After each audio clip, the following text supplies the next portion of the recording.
اهلا بيكم وتحياتي ليكم جميعا.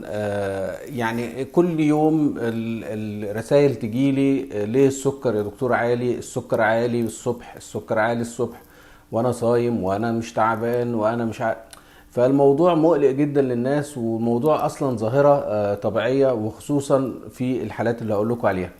السكر يا جماعة عالي الصبح لأسباب سهلة إن احنا نعرف نحلها. في مريض السكر أو غير مريض السكر طبعا مبيبقاش عالي. مريض السكر ليه بيبقى عالي؟ في ظاهرتين معروفين جدا اسمهم دون فينومينا وسوموجاي. سوموجاي ده اسم العالم اللي هو اكتشف الظاهرة دي، والدون اللي هو ظاهرة الفجر. طبيعي في جسم الإنسان أنت لما يكون السكر عندك، اما يبدأ الواحد يجي فترة الفجر، انت هتصحى محتاج بنزين، العربية عايزة بنزين عشان تتحرك، محتاج طاقة. الطاقة دي بتيجي من الجلوكوز اللي انت بتبقى مخزنه. فاللي بيحصل ايه؟ ان الهرمونات بتبدأ تعلى فترة الفجر، الكورتيزون والجروس هرمون والادرينالين والجلوكاجون والحاجات دي كلها بيعلى فترة الفجر، يقوم يطلع السكر بكميات كبيرة علشان يديك الطاقة انك تقدر تتحرك. اللي بيحصل في مريض السكر ان الانسولين عنده غير كافي لحرق الطاقه، اللي هو بيطلع السكر في الدم، لكن اللي بيحصل ان هو السكر المفروض يخش الخليه، كميه الانسولين اللي المفروض تدخله في الخليه ضعيفه، فالسكر بيعلى.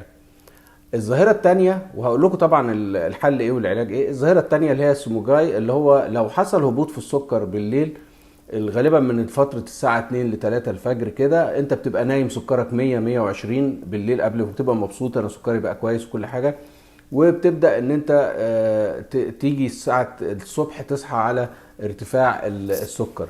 طبعا ده بيبقى بسبب ايه؟ بسبب الهبوط اللي حصل. فالمفروض ان جسمك مش هيتساب في الهبوط ده، هتموت. فالمفروض ان جسمك بيعمل حاجة اسمها الكاونتر ريجولاتوري، او اللي هو بيبقى رد الفعل لكل فعل، رد فعل جسمك بيدافع عنك، بيقول ان في حالة حرب يقوم يطلع الهرمونات عشان ترفع الموضوع ده.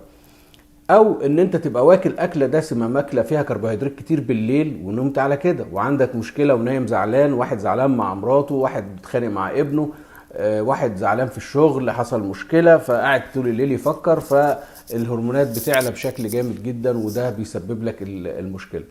علشان كده دي الثلاث حاجات بمنتهى البساطه خالص وبطريقه سهله خالص. يبقى سكرك هيعلى الصبح، هتعمل ايه؟